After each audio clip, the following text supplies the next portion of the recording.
Le syndrome d'Othello est un trouble mental dans lequel une personne est pathologiquement jalouse de son partenaire. Quelqu'un demandera peut-être, est-ce mauvais parce que les scènes de jeu ressemblent à des concours d'amour ou à de la reconnaissance? Oui, c'est grave.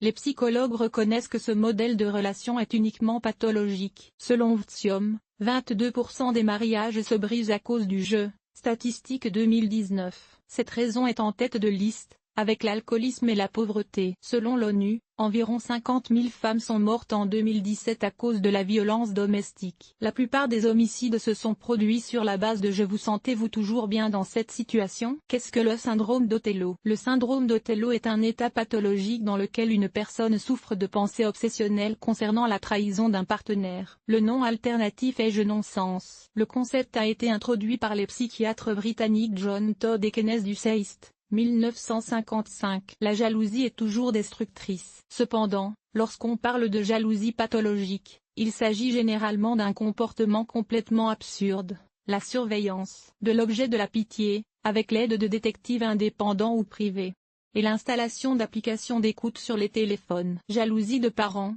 de proches, d'enfants, de collègues, de passants au hasard. On remarque qu'il ne faut pas demander à cette personne être des victimes et des concurrents imaginaires. En général, on parle de pathologie lorsque l'œil nu montre que la personne jalouse est un danger pour elle-même et pour les autres, et qu'il y a de la violence et de la tyrannie dans la relation. Par exemple, les hommes disent aux femmes ce qu'elles doivent prendre, où elles doivent marcher, ce qu'elles doivent faire, passer des appels téléphoniques, éteindre l'internet et rester à la maison. C'est intéressant.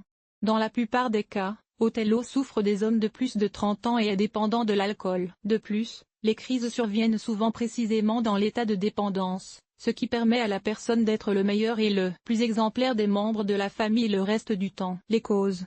La pathologie se présente rarement comme une maladie indépendante. Elle est souvent le résultat de l'alcoolisme, et d'autres dépendances, ou de lésions organiques du système nerveux central causées par d'autres dépendances, des blessures physiques, des maladies ou des dysfonctionnements hormonaux. Le syndrome d'Othello peut faire partie d'un autre trouble mental dans la catégorie schizophrénie, paranoïa ou délire, F22 selon la CIM-10, et le syndrome peut également être un élément de la dépression ou de la psychopathologie, comme le narcissisme. Chez les femmes, le syndrome d'Othello peut survenir pendant la grossesse, après l'accouchement, pendant la ménopause et lors d'autres changements hormonaux. Chez l'homme, le dysfonctionnement sexuel fait partie des causes spécifiques. Les conditions psychologiques préalables au syndrome d'Othello chez les hommes et les femmes sont les suivantes: peurs multiples, sentiment d'infériorité, l'égoïsme, l'incertitude, infantilisme, soif pathologique de pouvoir et tendance à l'oppression. Souvent, la jalousie pathologique est fondée sur la peur du rejet et de la dépendance à l'égard du partenaire, physique,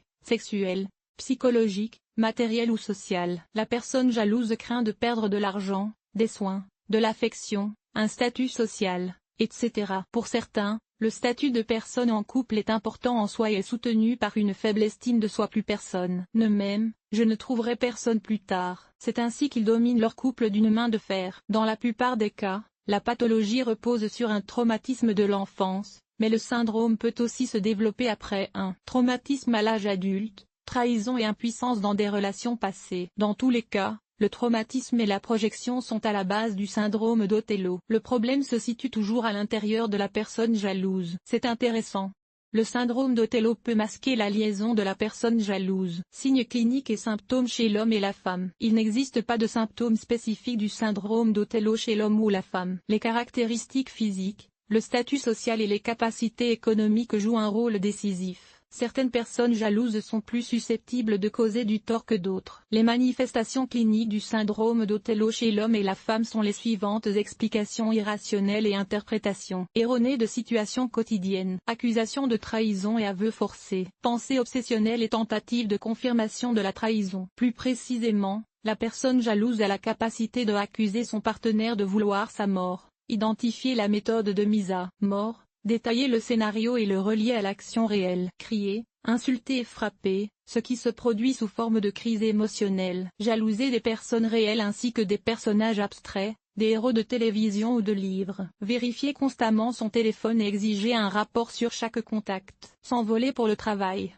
Tout y retourner et interroger ses collègues sur la trahison de son partenaire. Vérifier soigneusement l'anneau des choses, en particulier les sous-vêtements, jusqu'à l'inspection du partenaire avant de quitter la maison et après son retour. Les priver de tout moyen de communication et leur interdire de communiquer avec les parents et les amis. Leur interdire de quitter la maison pour aller travailler. Brûler ou jeter tous les vêtements. Souvent, l'augmentation de l'activité sexuelle et le refus de la proximité sont perçus comme une confirmation de la trahison. Important. Les victimes qui en ont assez des attaques peuvent admettre la trahison et espérer que les patients d'Othello se laisseront distancer. C'est une erreur. Après cela, le patient est encore plus inadéquat. C'est qu'il y a maintenant un argument important dans les armes. Forme de la pathologie.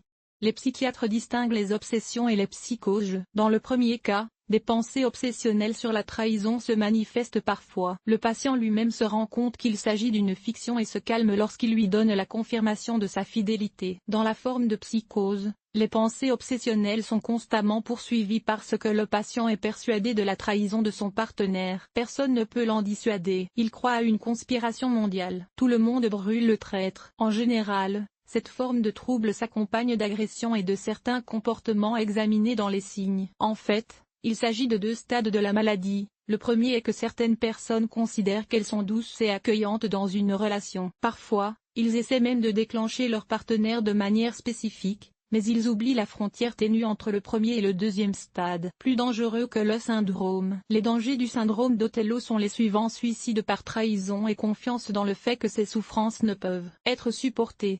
En outre, le patient peut se suicider par culpabilité ou par accident lors de l'opération suivante. Le meurtre de son partenaire ou de la personne à qui il a fait du tort. Agression systématique et lésions psychologiques de la victime. Lorsque des confrontations enthousiastes se produisent dans des familles avec des enfants, la santé mentale se détériore et des retards de développement se produisent. L'adolescent se révèle parfois être un participant actif du jeu fantaisiste. Il n'est pas troublé par le fait de se lier à la famille. Il admet également ses trahisons. Traitement du jeu pathologique. Il est important d'analyser la situation autant que possible avant de commencer le traitement. Chaque cas est unique et nécessite un équipement particulier. Il est important d'évaluer tous les actes et paroles de la personne profonde, leur dynamique, les conditions des symptômes du syndrome. Dans ce cas, il convient d'analyser les réactions et le comportement du partenaire, l'atmosphère générale de la relation et ses caractéristiques. Durée de la communication, proximité des participants, répartition des rôles,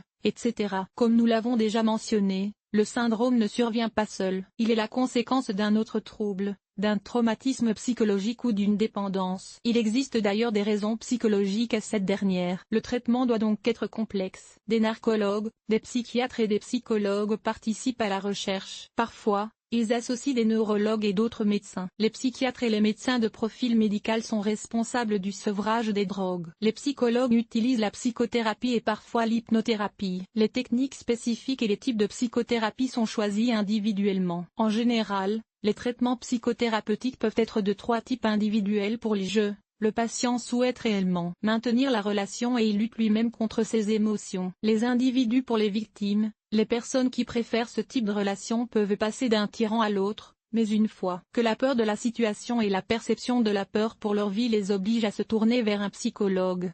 Et la psychothérapie familiale, si la présence d'une codépendance est évidente. Un type combiné peut être utilisé. Cela signifie qu'un travail conjoint avec le couple est effectué, avec des consultations individuelles pour chaque partenaire. En fonction de la gravité de l'état du patient et de la maladie principale, un traitement hospitalier peut être indiqué. Par exemple, une rééducation complète en clinique est nécessaire, au moins 6 mois, pour supprimer la dépendance à l'alcool. Si votre partenaire est jaloux, mes recommandations basées sur mon travail avec les patients. Personne ne vous aidera à jeûner s'il ne le souhaite pas lui-même. Un rendez-vous avec un psychologue, ou mieux encore avec un psychothérapeute, doit venir du patient lui-même. Oui, cela peut découler de la présentation de son partenaire. Et là, je dois dire quelque chose pour ceux qui subissent le tour de jeu. Vous ne le changerez pas, mais vous ne le supporterez pas non plus. S'ils disent qu'ils ne veulent pas rompre la relation avec lui, sous cette forme, ils ne peuvent pas continuer. Ils ont proposé d'aller voir un psychologue, le partenaire a refusé, nous partons. Il n'y a pas d'autre solution. Vous êtes d'accord? Excellent, alors nous irons ensemble en psychothérapie. Si vous êtes dans une relation avec un jeu systématique, le problème est en vous et vous avez besoin d'une psychothérapie. N'oubliez pas, dans une relation saine et mature, où les deux partenaires ont confiance en eux et en leur personnalité, le jeu n'apparaît pas Conclusion. La psychologue américaine Carol Izard a décrit le jeu comme l'une des émotions les plus destructrices et les plus fortes. Derrière lui se cache un sentiment d'insécurité, de douleur, de peur et d'impuissance. Puisque nous parlons de relations et non de problèmes individuels, il convient de citer la définition donnée par Erich Fromm. L'amour est une préoccupation sincère pour la vie et le développement de l'objet de l'amour. Rappelons maintenant les symptômes de base du syndrome d'Othello et le comportement typique de jeu. La contradiction est évidente. Conclusion. Là où il y a jeu, il n'y a pas d'amour. Or, c'est le contraire qui est vrai. Si une personne sait vraiment aimer, je ne l'avalerai jamais. Le problème est que tout le monde ne sait pas aimer. Tout le monde ne tombe pas sur un parent capable de montrer ce bon côté des choses. La bonne nouvelle, c'est qu'il est possible de régler le problème du coût de l'éducation. Le syndrome d'Othello peut également être traité avec succès.